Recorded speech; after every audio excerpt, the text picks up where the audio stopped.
on the screen, I have with me right now the person I've been referring to as Kurupa. He's the Kurupa on Google. So welcome, Kurupa.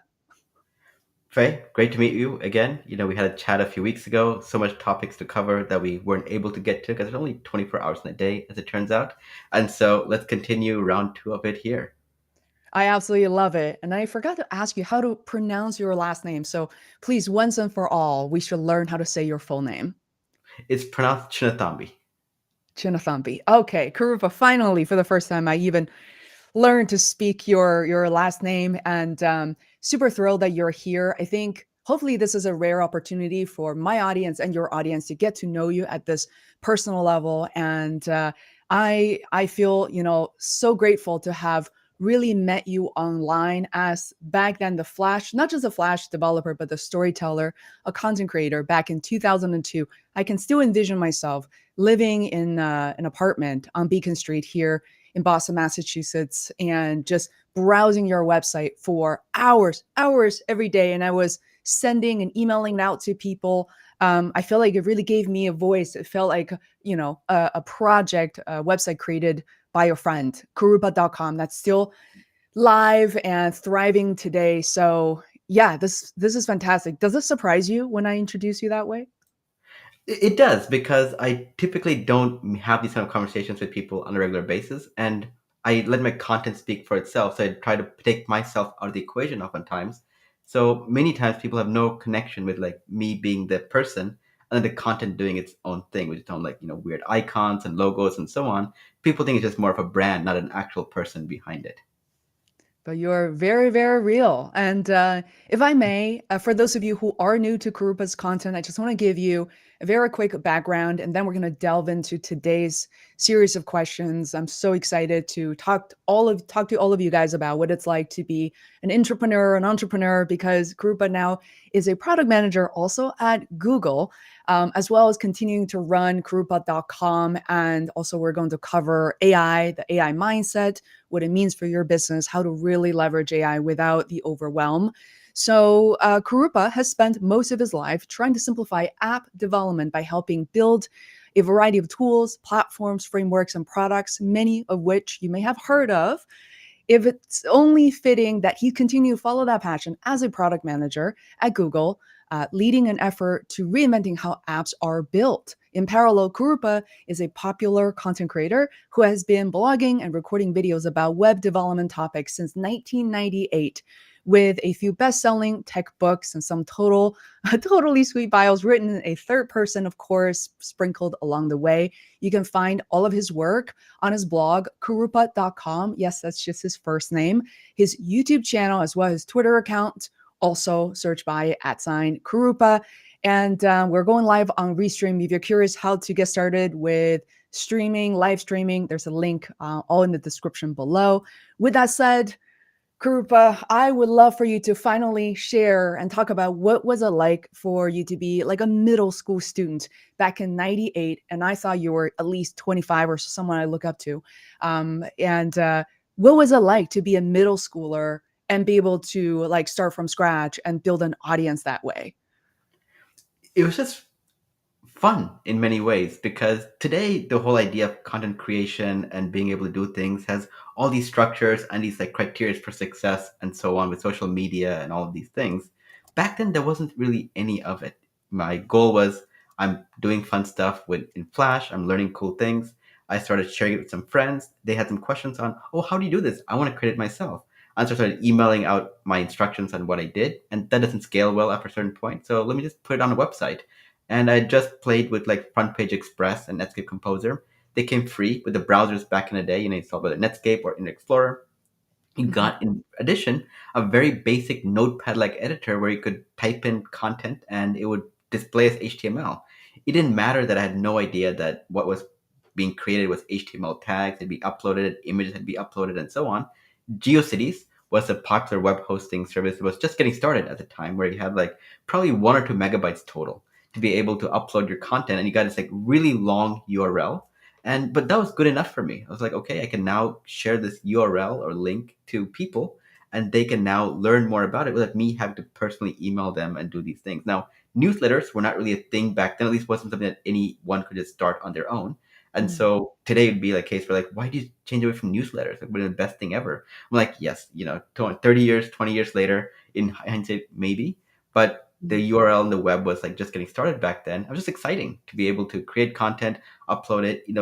It's funny thinking back at it. There's probably some iOmega zip drives, in my parents' attic somewhere that shows the very first versions of these websites where in the HTML, the path to the images was hard coded to a location on my hard drive because I had no idea that it had to be, slash images relative to the server you're hosted on and things like that. So that's how early the days were mm, of both me not knowing anything about web development and also the state of what was available in terms of learning about web development at all. I think WebMonkey was a very mhm. popular website that existed back then. I think lynda.com was just starting Yeah.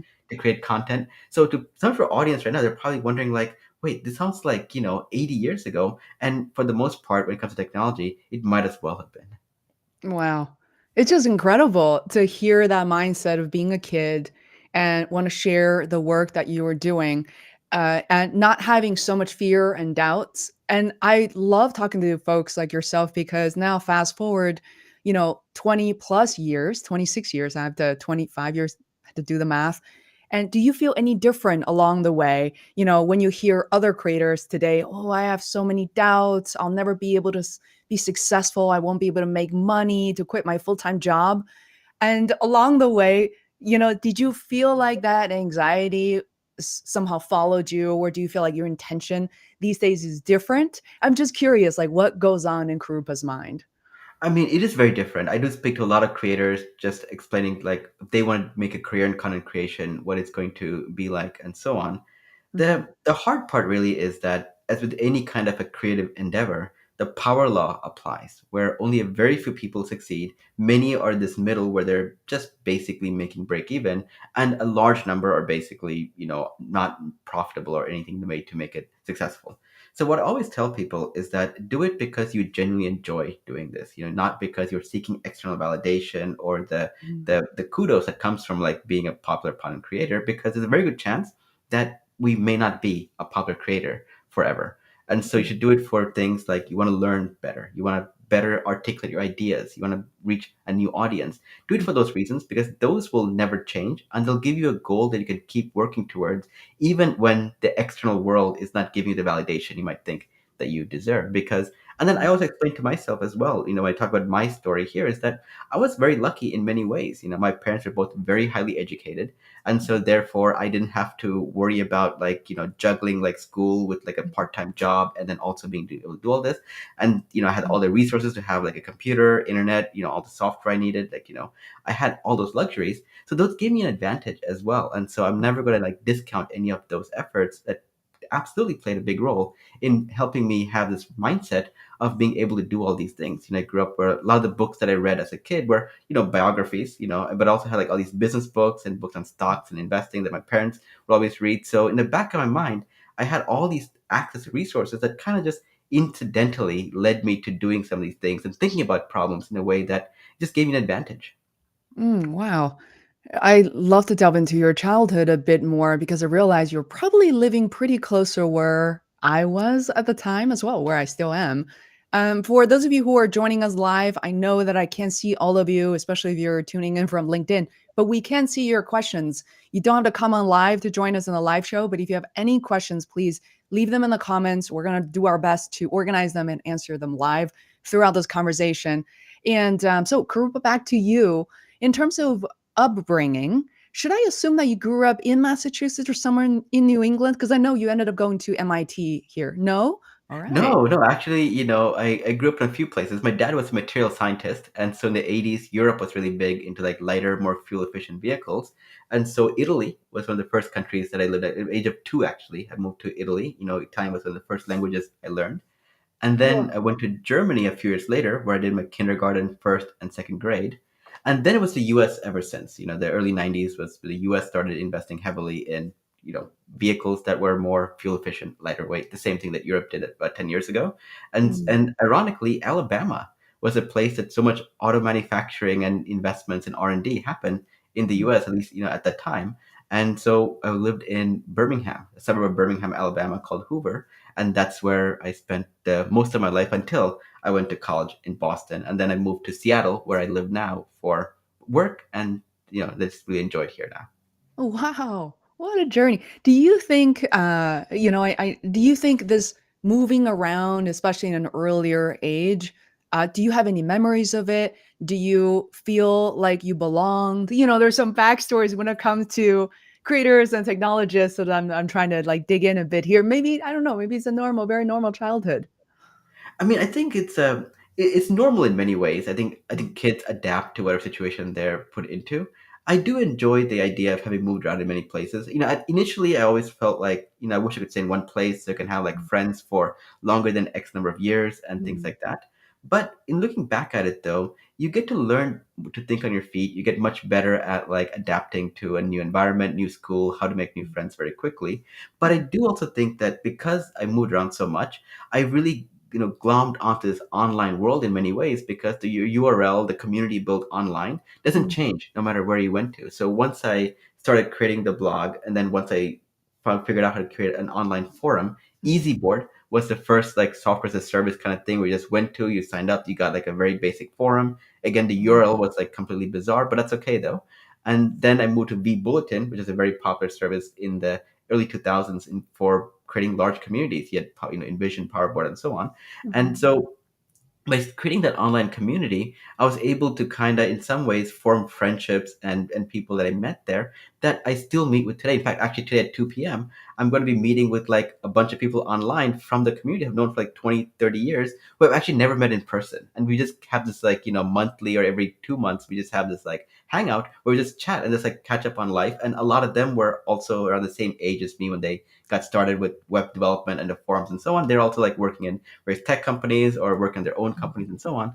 And that's been an interesting way for me to kind of balance out the my real world where it was always Mhm. changing. And even if you're like middle school to high school, even in the same city, it changes. So include college and later on, you never really make longtime friends like this. And so therefore, it's actually great to have this online community that always was an anchor for me, where no matter where I went to or what I did, I always ended up like having that connection with these people who always stayed there, regardless of what was going on in my personal life. Wow. That's a staple right there. May I ask if the community is private or public if people do want to learn more about it? Yeah, it's just on my website, Kurupa.com. If you go to the forums, you'll see there's a link for like a hangout meeting, and they can just go there and join it. Wow, you're so casual about this. Oh, I still have some follow-up questions, but first, we have a question also from a longtime follower, Adam Leffert. Are there parts of how the tech industry is talking about the future direction of AI that you feel are closer to reality and others that maybe miss the mark? Wow, that's a very good question. And I think, as with any new technology, there's a bit of a hype cycle that gets created where everyone is like going to talk about this is going to change the world, it's going to destroy the world, all extremes of it. And then once the dust from that settles, you'll get to the point where, like, okay, here are the tangible problems that AI is going to be solving. I think a lot of us have seen many of these cycles going, year in and year out all the time. I think like chatbots were a really big thing that happened, like, maybe 15 years ago, and then it keeps coming back every 5 years. I think we're probably due for another cycle where chatbots become the next big thing again. It's going to replace humans completely. But I think AI and crypto was the other one that keeps coming up in various waves and cycles as well. I do think that AI is more closer to reality in many of the things that people are saying because it does solve a very tangible problem. Because if we take a step back and take away all the layers of just the fantastic narratives that have been created around it, a lot of the work that we do, whether it is in our personal life or our professional life, is just repetitive memorization, regurgitation type of activities. And if we say that that level of work is not really the thing that our brains are really suited for, can we automate that away to something that so we can spend more time doing higher level thinking and higher level Mhm. tasks? As it turns out, AI has been fantastic for this. And we talk about AI today as this like, brand new thing, but we've been having AI for many years. We just don't really realize it. When you, for example, you just type in a URL in your browser and you happen to connect to a network somewhere in the middle of the world, like in Europe, for example, you get really fast connection. We don't really think that's actually really smart routing and really smart machine learning goes on behind the scenes to know that at this time of day, when someone is accessing this service, it's going to be a lot more traffic coming in. So instead of sending them to this location, we're going to send them somewhere else. Or when you look at your photos on your phone, both on an iPhone device or an Android device, its ability to be able to search based on what you type in from the images it's been analyzing, that's been going on for years. And that's fantastic. I can type in cat and it knows exactly which pictures that I have are of my cats, as opposed to like, looking for actual descriptions I might have specifically specified of it being that. Spell check, autocomplete. When we look at, any kind of like airplane ordering, when you go to like order seats on an airplane to travel somewhere, all of these things, we've been benefiting from AI greatly for a very long time. What has happened recently, though, is that we've hit the technological tipping point where it's no longer just something that very smart people with very deep technical knowledge can take advantage of, and then we benefit indirectly from it. We can now more easily access some of the capabilities directly. So I do think that in the future we're going to see more things that AI is going to take care of for us, because those tasks may not be the most important things that we should be focusing on. The downside, of course, is creative destruction has two sides to it. One is the utopian idea is that our people are freed up to basically do more higher value things. The downside, of course, is that what if there aren't any more higher value things that are available to do? What if those new things don't pay as much as what was done before? Is the quality of life something we can continually sustain? Those are all open questions that I think the entire industry is grappling with and trying to figure out. But I'm definitely an optimist when it comes to AI, though. I do think that we've seen a lot of great benefits over the years about what happened. Mm. Another great example of it is just like, whenever credit card fraud detection, it's my favorite examples of it. It's like they have so much data about you where they know that if you are not in this region making a purchase, they ping you very quickly about it. So I'm always just amazed at the number of things that aren't really called AI, but realistically, it's AI. It's a large data set with a computer trained on it. It does interesting things. Ah, fantastic answer. I love it. And thank you, Adam, for the question and kicking us off into this AI direction because I feel like I live in this bit of a dilemma and like almost like a dating situation. So a bit of a context I'm going to try to break down into several questions, which is on a regular basis, I get emails from AI companies. You can tell it's always something something dot AI. Faye's World, I would like to collaborate with you on, creating content, video, review blogs. And we really want to connect with creators and even small businesses. And on the other hand, I also run these creator communities, and I also am very having the sort of the firsthand insights into why creators are hesitant or struggles or experience these unique challenges that they find adopting AI can be quite difficult or maybe not in a way that's not very sustainable. So I'm going to break down the questions here because Kurupa, given your experience in tech and now working as a product manager at Google, I would love to pitch a first question, which is related to what are some of the trends and things that you have seen the general AI, whether it's generative AI or other AI companies are doing that are helpful versus not very helpful? Or maybe when it comes to like product marketing, what are some of the common mistakes that they're making to kind of find it more difficult to reach the audience that they want to reach? It's tricky to answer Mm, that. And the main reason is that everything is changing so rapidly. With many technologies, we often have this cycle where something brand new is introduced, we hit the wall maybe 6, 7 months later, and then the water then bounces back and it hits steady state. And at that point, you can take a step back and be like, okay, what worked, what didn't work, and let's now figure out what the best practices are in this. Even though ChatGPT and some of these technologies came out over a year ago, we still haven't hit that wall yet. There's still this massive influx of change that's continuously coming in, new things that are coming out that people were like, I didn't know it was possible mm, to do some of these things. And so we're right now observing the world changing in a lot of these content creation areas without really knowing like what the boundaries are yet. So for me to say at this moment, here's what the best practices are and here's what aren't, it's very tricky because whatever idea I have today of like, oh, this is a really bad idea, mm, tomorrow overnight becomes a massive success and I'm like, I was wrong. mm, It turns out my assumption here was not correct. There's still more energy left in this current beam of AI technologies that hasn't fully hit a wall and reflected back yet. yeah, it's very true now. I think about just different tools, like whether it's one where many things change so rapidly, even the AI features that exist within a certain AI tool, they are changing so rapidly. So one very severe customer support ticket just could just be easily solved by tomorrow. So things are constantly changing.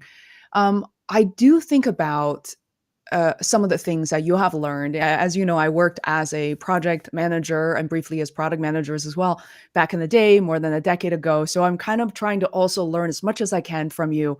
One of the things that comes to mind is that we spend a lot of time, for instance, marketing, creating content, but once the product is sold, a lot of companies kind of complain to say, well, there's very quick to cancellation, there's a lot of dissatisfaction from customers. But then I look at the successful, relatively successful companies and notice certain trends, and I would love to kind of get your ideas and thoughts. One is definitely a sense of a community, whether it's Discord or Facebook community, whatever it may be, kind of gather people who are actively using this, including influencers and active users, to address their questions and really listen to their feedback. So I think that's really helpful. And the other is like human, speaking of AI, human support, somebody understanding what the issue is, being very attentive and all that. And then thirdly, I guess generally is how to think about like integrating whatever it may be, a feature or the entirety of the product into a creator's workflow. So it's one thing to say, rah, rah, look at this, generate show notes, so easy, automate, but it doesn't actually, the company doesn't fully understand how creators actually think and do their work and having different variations of it. So I would love for you to, comment on my observation, my like off, or maybe something I haven't paid attention to.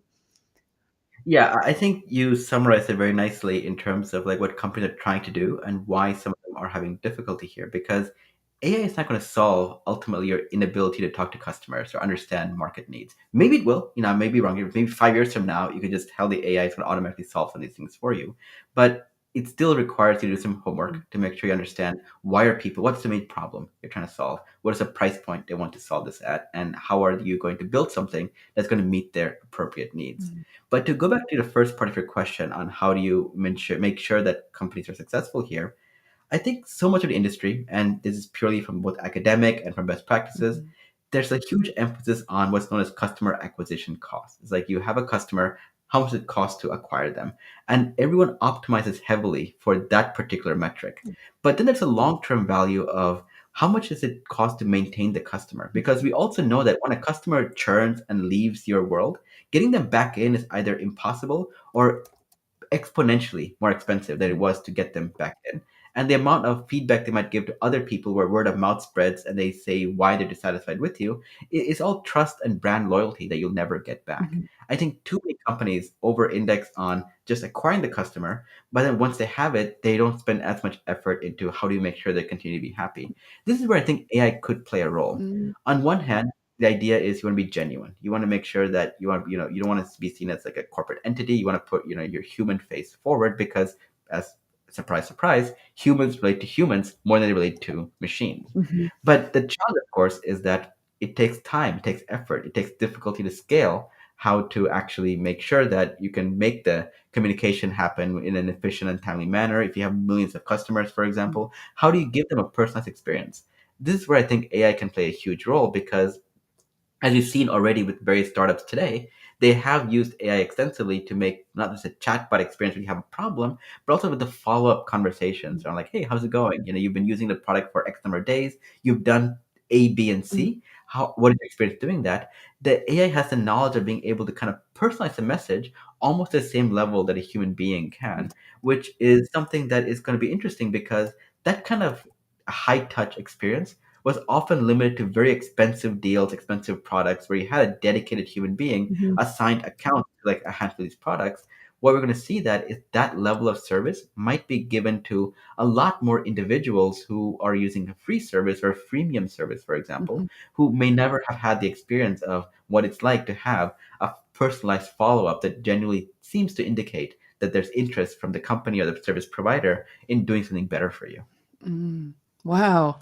I love how you tied right back to AI, it being able to help in a very specific manner and without interrupting the sort of the human intervention. A lot of companies, I think, when they think about even from the AI company's perspective, it's about focusing on automation. But I also find it really intriguing when certain AI companies really emphasize the human capabilities, where whatever tool or features may be, it's only assisting you as a creator or the company to have your stories be heard, and to be able to share your products and connect you with the right audience. So That's fascinating. I would love to touch upon community. This is like a really, I feel like community can be a little rough subject for me because over the years, especially most actively since I would say 2015, maybe 2017, I've been trying different angles, trying to build a community. And now I end up with a very small, intimate mastermind community of creators that I've seen. And I can't even fathom like how huge companies with millions of users trying to build a community and service them. Because oftentimes really depends on where you're going with the product, where you're traveling as a company. I mean, that could be, going from, public library to public bathroom pretty quickly, like all the complaints and things like that. So you how somehow, build a very successful community. And how do you think about community building? How do you nurture the community members? I think the number one thing is moderation. Mm, One of the things that when I, manage the communities that I, for Kurupa.com, for example, it's very particular. There's not a three strikes and you're out rule. It's a one strike and you're out rule because it's just noise. And so it's been a very strict policy. And there's always been a great team of moderators over the years that, have done a fantastic job making that happen. mhm, And I get a lot of criticism for it. I get criticized for, you're being too strict. Why can't we talk about A, B, and C. Like there's very strict rules. And like if you're going to talk about something that's going to cause unnecessary drama and negativity and friction, do not talk about it. Which means most political topics are off topic. Anything controversial is going on publicly. Because the community is laser focused on one thing, which is front end development, building cool things, designers and developers coming together to create interesting things. If it's not related to that, I don't want to hear it, because it's not designed for that kind of a world. And so it's very much I have a very strong point of view on that. And that, I help, work with a lot of moderators to make sure that point of view is actually in many ways enforced. So it's not a democracy. mhm, It's not a town square in that sense. And that's one way to maintain a community without having the massive amounts of work that goes into what you might see from, like, let's say, Facebook/Meta or Google or Twitter in how they have to handle it. Because one of the things is that I still am the only person that officially works on Kurupa.com and all the various things. And I've automated so much of everything else around it, or then I work with like volunteers and I crowdsource various other capabilities for it. And my goal has always been to keep it that way. Like it should be something where if I don't touch it for like a month, mm, nothing should be on fire. I come back, I just pick up where it goes on because life gets in the way, work gets in the way, and all these things. And I always made sure that this would not be a situation where I have to basically sacrifice quality of life to maintain the side project of writing and creating content, because the fun part needs to always be there. And community is one of those things where, like you mentioned, it can go from being fun to being a terrible experience very, very quickly. So I'm always very conscious of even the slightest amount of like things where I'm like, this conversation not going the right direction,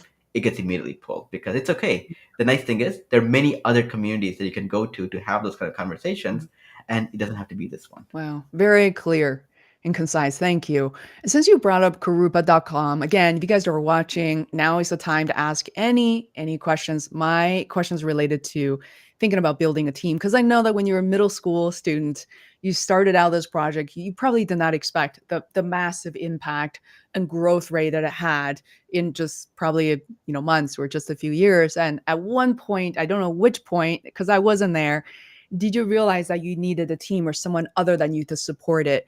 And then today, as we're recording this 2023, sounds like it's now a project, a company you can walk away for 1 month. Things are not going to be on fire. So could you maybe give us an idea of how to think about structuring a team, who you have on the team to be able to do that? Yeah, in many ways, there's never any full time, people working on it. The only place where I actually had people was in the moderation side. So as the forums got more popular, there were hundreds of thousands of people online at any given time. It was easier to have like a group of people who were already on the forums, already spending time there, to be able to help clean up and make sure that things were going well. And even for that, it wasn't like a full time activity for anybody. Mhm. It's most people, and the thing is that when they see the center of gravity of your content being generally positive, generally on point, technical, and factual, it creates this idea that, okay, here's acceptable content, here's unacceptable content. So it's not a case where every new person is going to need to have a level of handholding to be moderated. It's more of a case where a very small minority of people will have to be, educated on the proper ways of how this forum operates. But the as long as you maintain the quality of content in general, it creates a self-documenting kind of a philosophy where, yep, it makes sense. I would not go and do, these kind of things. Just like you wouldn't go to, using your library example, go to a library and start like, playing the drums for some reason. Mhm. You just kind of know that, okay, this is a library. The general idea of libraries is meant to be very much a, place of, quiet. You're trying to learn. You're trying to be respectful of other people doing things, personal space and all of that. Mhm. So therefore, you know what is acceptable, unacceptable behavior. And I think it's very important for a community to kind of have that same level of like, at a glance, here's what is and isn't acceptable. And that greatly reduced the amount of extra work they need to do on there. The content itself, this is a pro and a con in some ways, right? Because I'm the primary writer for it. I've tried hiring writers to do, content, on my behalf, and it pros and cons of it is that yes, I get more content out, but I do spend a lot more time editing it because it doesn't quite fit the style, the tone that I want to have for the content to be. Mhm. So I stopped doing that. A few years ago, I said, okay, you know what? No more external writers again because I think it's just best for me to create some of this content. Early on, though, some of the early writers that we had were fantastic. And they were ones that were actually learners just like me because they were genuinely doing this because they were learning and they want to share their knowledge as a way of retaining that information. Mhm. And that was actually a really great way for them to create some of that content. And that content is still on the website. It's still fantastic. I'm still highly, inspired by seeing some of it as well. Mhm. When you start hiring people though who are not in deeply immersed in creating content or have the beginner's mindset of like, if I had to put myself in the shoes of someone who has never done this Mhm. before, how would I do this? It gets more tricky because that little genuineness is often missing. Mhm. And today when someone brand new comes to me and says like, hey, I want to write, I'm learning about this, can I write for your blog? I'm like, no, please don't. Actually create your own blog because it's so easy for you to go to WordPress or go to Mhm. Squarespace or any of the other websites. I started building your own portfolio, your own brand, because I no longer need content anymore. But it may be beneficial for you to have your own platform where you can do this, and I'll be happy to link to it instead. And so that's the approach I take nowadays. Back then I was really in the mode of like, yeah, it's difficult for them to do so, and they have no opportunity to get their content out. So let me go ahead and make this be a place for them. Mhm. But nowadays, I think it's much better to create your own area, and that's something we talk about in the future as well. Is that how do you make sure that you create your own brand, especially in a world where the idea is for each of us to be diluted into nothing but a metric in some of these big social networks. Wow. No, I had to write down personal branding. It wasn't even part of what I thought about in the agenda, but again, it naturally just surfaced up. Um, so right now, it sounds like wow, you have community moderators, people who are already in the community, know the ground rules, and then you create the content. I just have a couple of maybe follow up questions in terms of cadence because this traveler, blogger burnout. I think in general, content creator burnout is very real because of the competition on Google. You're not, these days I noticed it takes a lot longer. For example, some of our top ranked content has been written, from 6 months ago or even before that. So I can see. I think that's actually a secret sauce of who are doing this, who are creating a new website, starting a new blog, yet don't expect things to just start surfacing into, top ranking positions on Google within days or weeks. It doesn't work that way. So I wonder how you think about metrics, which you mentioned, SEO, and the cadence of your content creation publishing schedule. Yeah, I play a long game. As you can probably tell by now, I'm still doing this even though I started in 1998. And the number of times my traffic on the website has dropped by 90%, over a period of like 6, 7 months is probably like, 8, 9 times. In fact, right now, my traffic, compared to what it was, let's say like 8 months ago, is down about 80%. And I'm completely okay with it. And the reason is this, is that the way I create content nowadays is that my goal is to reach as many people with my content as Mhm. possible. And one of the things I've realized is that there's only so many people you can reach online. A lot of people still like physical books and so on. So a lot of my time nowadays is spent working with publishers on taking some of the content I have and creating, of course, a lot of new content and going into these areas, especially like, around the world in educational institutions and schools and colleges and universities, where they just are much more accustomed to learning from a book instead. And so I mentioned earlier that I like to write books. A large part of the books are based on the content I've already created and provided for free on the website.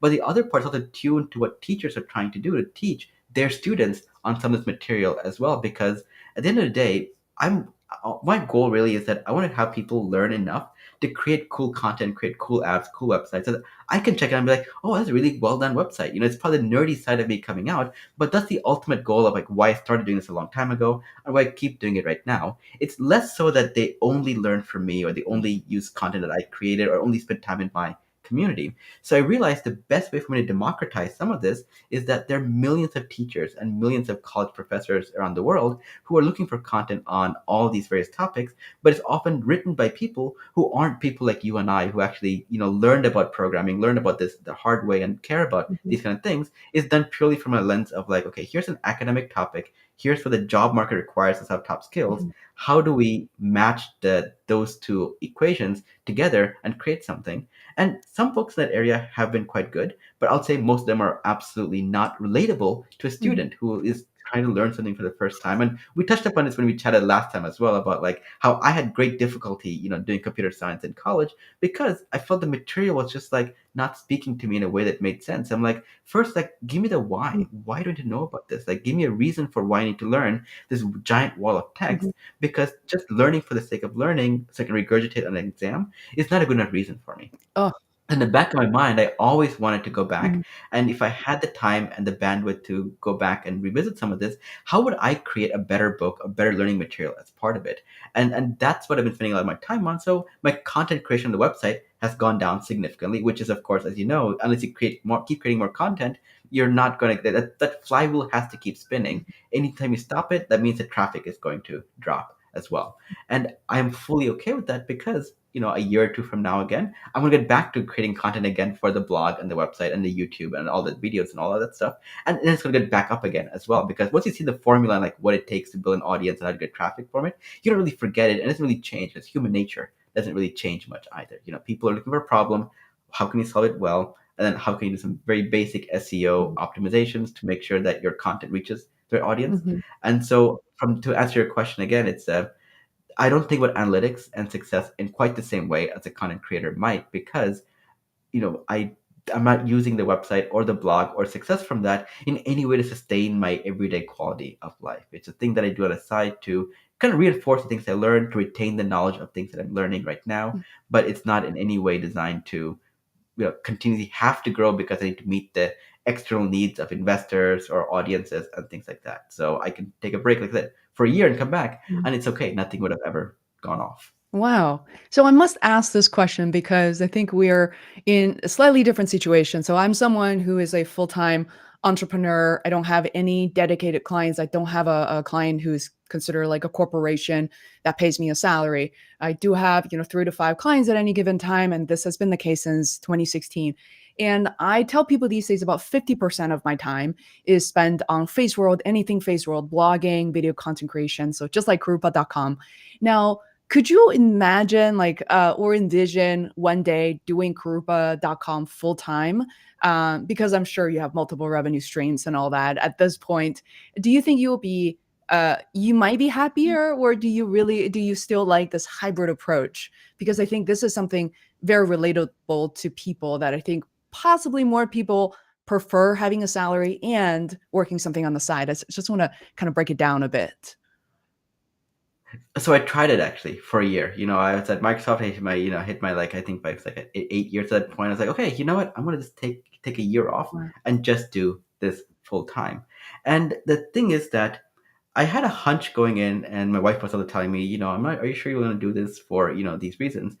While the website was more successful than ever, the content was more popular than ever, and so on, I was extremely unhappy. And the reason is that I genuinely enjoy the conversations and the challenges my day job in some ways often brings. I often like to talk about like, I like to specialize in working at very large companies because there's a certain survival skill you learn at being, in a large environment. And I really enjoy both the ups and downs of like what large companies provide, both in terms of like political drama, exists in any large organization, but also the ability to have impact at Mhm, scale without having to do a lot of the typical work that smaller companies have to do around like, building up their brand, building up their awareness, and figuring out the scale of the problems to solve. So you can really swing really big and aim for the fences when you work at large companies. And I miss mhm, that. Working for myself, I was like, I need the drama. I'm not creating any drama myself, nor is anyone creating any drama for me. I don't talk to people about like interesting, challenging problems. I love like, working with other PMs, mentoring and managing and doing all of these Mhm. things. I missed all of those kind of things as well. And so about, a year later, I wrote 3 books in the same period of time, actually. So it's a very productive time for me in many ways. But I was like, okay, you know what? This is great. That can now go on in parallel for a couple of years, because books have a lifetime that goes for a while. And I'm gonna go back to getting back to like doing work again. And so, yeah, I tried it. I like keeping it as a hobby, not as a full time job, because I'm just not tuned for it. Oh. Some people are, I'm just not. So I think that's such a positive message for people who are watching this segment to know that you don't have to quit, whether it's your current or future full-time jobs or part-time jobs, and still be a content creator. I think we're all kind of born differently, different chemistries, different brain chemistries. We and also depending on like I think the seasons of our lives as well, like different ages and who we invite into our lives and whether we become parents or not. I think that truly has a lot of impact on how we design our work and personal lives. With that said, Kurupa, are you currently working remotely? Where do you prefer to kind of go into the office? Yeah, I prefer to go in the office. I live very close to the office as well. So, multiple times a week I go to the office and, do my usual work there. And then I work from home as well, which is the nice thing about working a tech job is that as long as you have a laptop and an internet Mhm. connection, you can be productive pretty much from anywhere you want. And so, the only thing you miss, of course, is the in-person interaction with various people you might be working with. So there's a nice combination of it. So I think the world's trying to figure out how do we navigate back into, is it going to be fully remote? Is it going to be fully in office? Is it going to be hybrid? And the pendulum keeps swinging, different directions depending on which month of the year we're talking about right now. So I think right now we're going to this like a hybrid world where you spend some time in the office, and then you spend some time remote, but you have to have that balance between both of Yeah, it. absolutely agreed.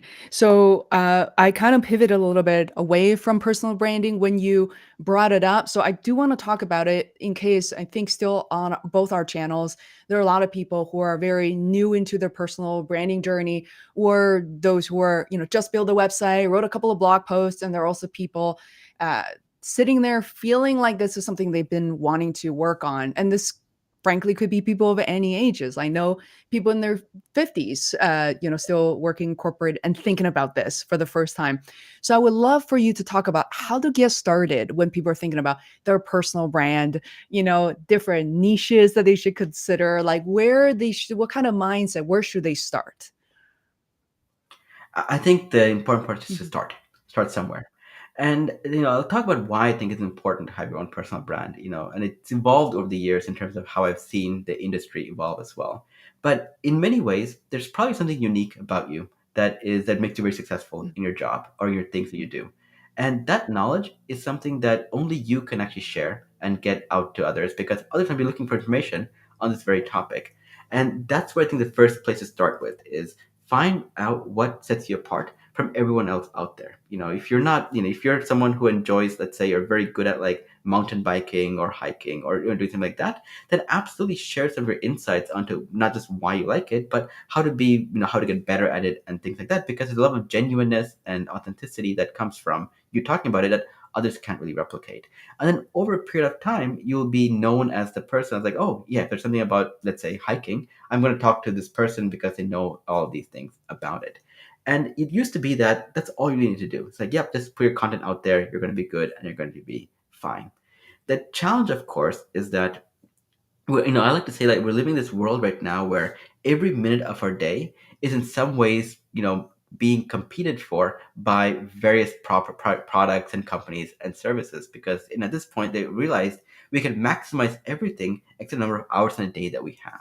And so even, it's like it used to be that, yeah, except for sleep, you had all this time of day to do various things that, company couldn't, companies will like, look for you. But even now, like, for sleep tracking, there's so many companies now trying to like vie for your attention on like, who, yeah, there you go, and so on. So I think it's no longer just important for you to just have, create content and build your brand on your own. Is to actually own the messaging of it on the platform as well, like own your own platform. Like, you have Face World, for example. It's not twitter.com/face world, or it's not like, facebook.com/face world. It's Face World Mhm. itself. So it doesn't matter if, 10 years from now, 20 years from now, 30 years from now, the platform goes away. Or they decide that, we don't really care about content creators anymore. So we're going to downvote any content creator content. And we're only going to talk about content that results in people buying, products A, B, and C instead.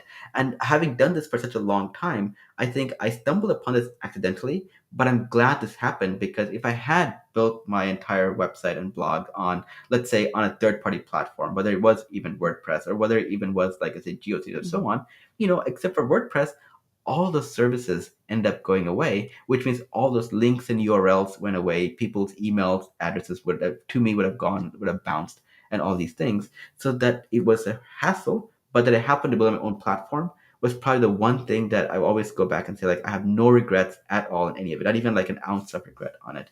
And so even today, when I see people saying like, I'm going to post all my content on Twitter, or I'm going to go to Hashnote and create all my content. I'm like, it's great to start off on it. Maybe create as a duplicate, as a parallel, copy and paste version of it, but own your own domain, own your own URL, because that is never going to be going away anytime Mhm. soon. Whereas everything else, you're at the mercy of the algorithm, or you're at the mercy of the content creation, because the incentives aren't aligned. The incentives you might have for why am I sharing content? Why do I want to be successful? Why do I want to do things? Are often counter to what networks have as their main reason for motivation, because at the end of the day, they are for-profit corporations, and their goal is to optimize for what will get people to spend more time in my product, so we can get more data about them, so we can then use that to better influence what purchases you might want to make. Because we know that if you're searching for, let's say, the food of these type of things, you might be interested in like the ingredients for buying that instead, so here's a link for it, and so on. And that flywheel for them is very different than the one that you want, which is, I just want to teach people. I want to make people successful in these areas. And for the most part, there's not a lot of money for them or for you to be making of this outside the internal satisfaction you have of having taught someone these things. And Mhm. so owning your own platform, absolutely critical. And your brand needs to be tied to that, not to be anything else, because, Twitter's now X.com. What do we do now? Do we all go back and change the blue bird to an X?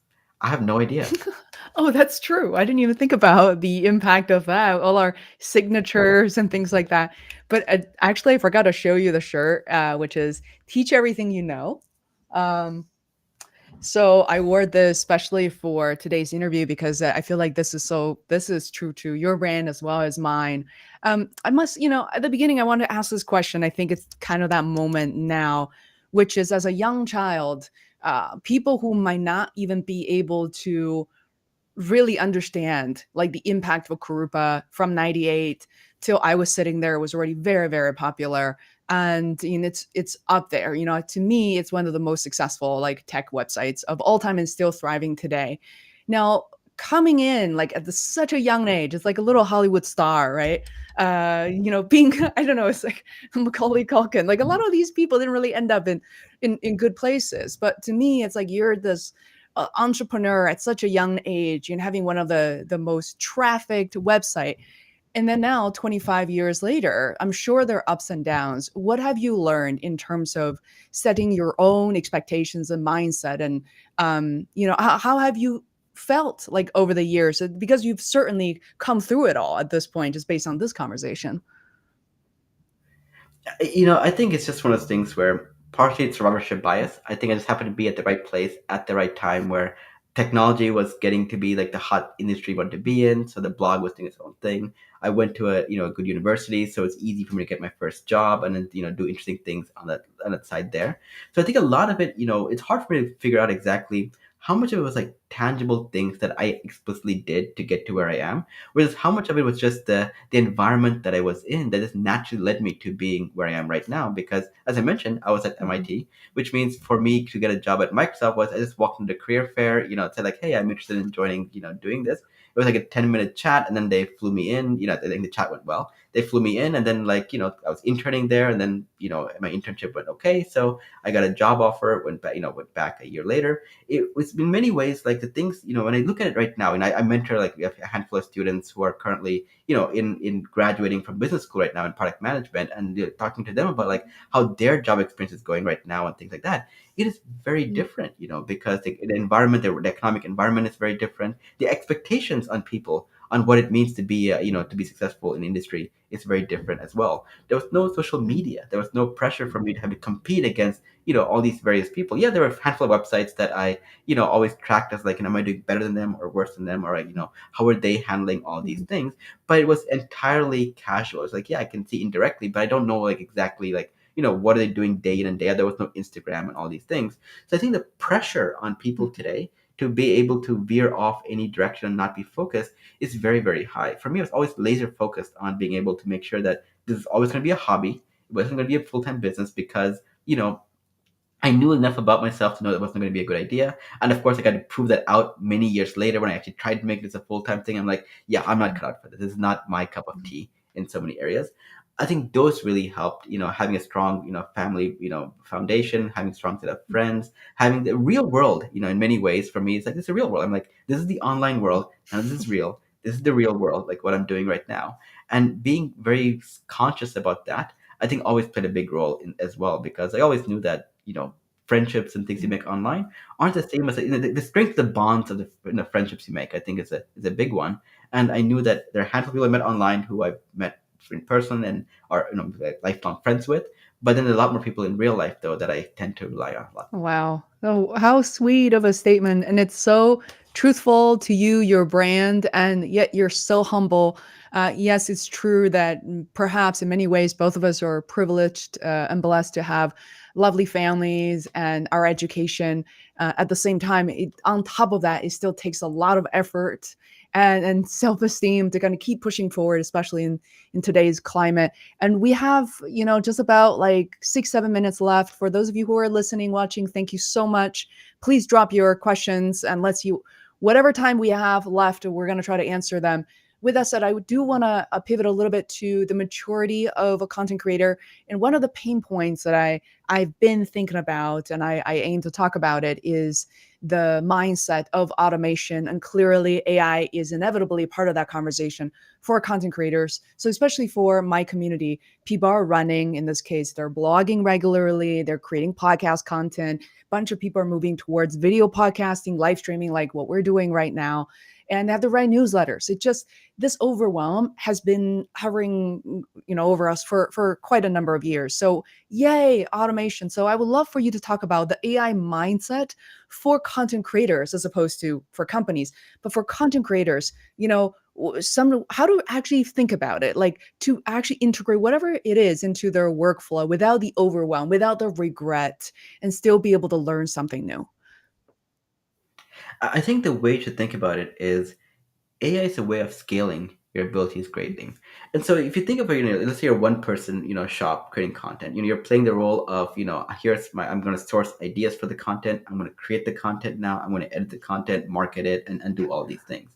But with AI as a content creator, put yourself in the minds of like an editor in chief of a really large magazine. Let's take Wired as a magazine example, right? They have a large number of people who are making, creating content, doing the website, doing all of these things. But they have an editor in chief or someone whose primary job it is to make sure that content is going in the direction that it needs to be going in, whether it's the design, the editorial, the art content, the content of the text and all of these things. With AI, we need to switch the mindset around a bit now. Now you're no longer going to be playing the role of all these eight different, wearing all these eight different hats. You're going to be playing the role of this one singular person who has full creative control over the output itself. And your job now is to write the right prompts. So imagine you had a staff of writers, write me a topic about A, B, Mhm. and C. What are topics A, B, and C? You go to the team and say, like the research team, and say, what are the topics you should be writing about? All those things can now be done by an AI system instead. So automate as much of that as you can. So when you wake up every morning in your inbox, you see, here are the top 5 topics that are coming up in all these areas. Here are the articles you've written on these topics. Here are the images that are generated for it. Do you like this or do you not like this? And your answer should be, I like this, don't like this, change that, change this. 30 minutes later, the AI system comes back and gives you here are the things that we want to do. You're like, great, ship it. And that gets shipped on your blog, on YouTube if it's a video, on TikTok if it needs to be turned into like a video automatically, and then on your newsletter and all these things. And as the AI is getting more and more capable, it's going to be a point where, when your TikTok and YouTube videos will actually look like you're actually speaking. Even though you're not actually doing the recording or you're doing the speaking, your face is absolutely perfectly represented. Your voice and your tonal inflections are perfectly represented. And the output is essentially the same as what it would have been had you been in a studio recording in all these great detail. That's where I think the future is really going to get into, which means there's going to be a lot more quantity of content, which has always been a thing in the past where you had crowdsourced firms, externalizing just creation of content, and the quality of it is often hit or miss. Just like before, higher quality content will win out. Lower quality content will naturally not win. The aggregate, the amount of the quantity of content will, of course, probably exponentially grow, and this is going to be, more incentive then for you to be able to be on top of your game. But this also means that a lot more people who would have been intimidated by the content creation process, who would not be able to say like confidently, I can write this really well, but I have great ideas, I don't know how to write, or I can write really well, I don't have really good ideas. These large number of people can now make up for some of their skill gaps by using AI to close that for them, and then be very successful as well. So what we're going to see is like our jobs will become more difficult. We're going to have a lot more competition, but I think in aggregate society will benefit because the higher quality content created by a human being, augmenting their skills with AI and not needing a large number of people to make some of these things happen, will probably create content that is almost going to rival Wikipedia in level of depth for a large number of esoteric topics that you wouldn't normally think about. You could have the most, very precise, hobby or idea that only like 10 other people in the world might be interested in. But those 10 people now will probably get content that was almost like it was designed for a millions of tens of millions of people kind of an audience. So I think there's going to be a lot of great things that automation is going to bring here. Wow.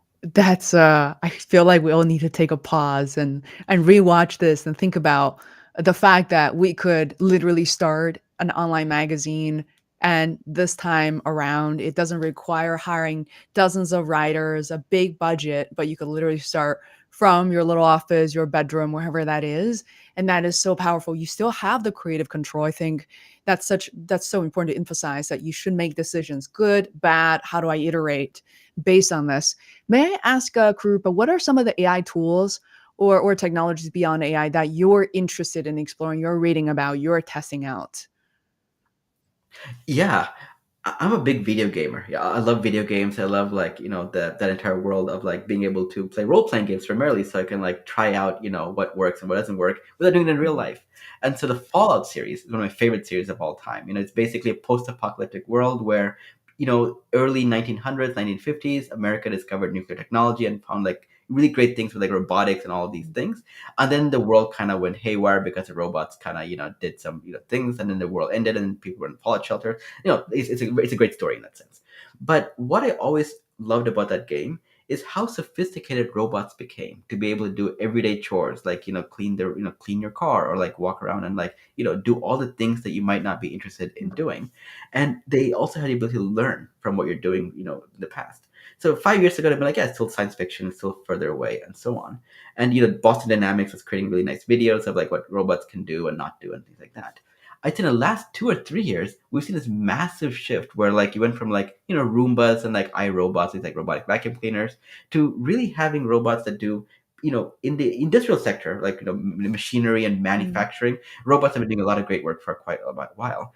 But just like with ChatGPT, I think we're going to see the consumerization of that into our everyday lives. And that to me is both terrifying and fascinating because, on one hand, robots have almost unlimited strength and they have unlimited capacity to work and to process information. Now, imagine that now they have access to being able to not only realize what their shortcomings are and how to address them, but also the ability to go and make those addressing automatically happen. It's not going to be us going like, oh, here's any firmware updates, I'm going to go install it for them. Like, they're going to know how to go to the computer, install something, get it on their machine, and insert it into their brains. And I'm absolutely fascinated by that world. So I know some people are going to be like, that's going to be the end of humanity as we know it. Maybe, but it's inevitable. And so I'd rather embrace it and be ahead of the curve on that as opposed to, being too worried about it. And so I'm reading a lot about that world. Ah, fantastic. Well, last question to ask, what are some of the newsletters that comes to mind, or resources or people or places where you read? Because we all, we're all following Kurupa. Who do you follow? Oh, this is gonna be a tough one for me to answer because no matter what I answer, I'm gonna end up offending a subset of my friends and people that I follow. And so I'm going to say in general, Mhm, I'm not abandoning mhm, Twitter, X mhm, right now. And so I still use that as my primary source for being able to source content. I do curate that very heavily, so the people I follow and the information I allow in my mhm, news feed is very heavily tailored to my areas of interest, which is really front end mhm. design, development, a lot of cool artwork, and of course AI related things. And through that, I met a lot of interesting people, and of course, my day job keeps me very inspired as well. Oh, fantastic. Thank you so much for your time. And we're right on time for anybody who's looking to learn more about Kurupa. Please do follow him, especially if you're a front end developer. But in general, I think you're a content creator, you understand the AI design, development philosophy. Kurupa.com is the way to be, and it has been for the past 25 years. Thank you so much, Kurupa. What a dream come true to finally meet you in person and be able to talk like we're friends and peers, and this is such a blessing for me. It was a great conversation, Faye. You're fantastic at this, so keep doing Well, this thank you well. so much. I'm going to take us offline now. Hey everyone, leave your comments and we will see them, read them, reply to them later. Thank you for joining us.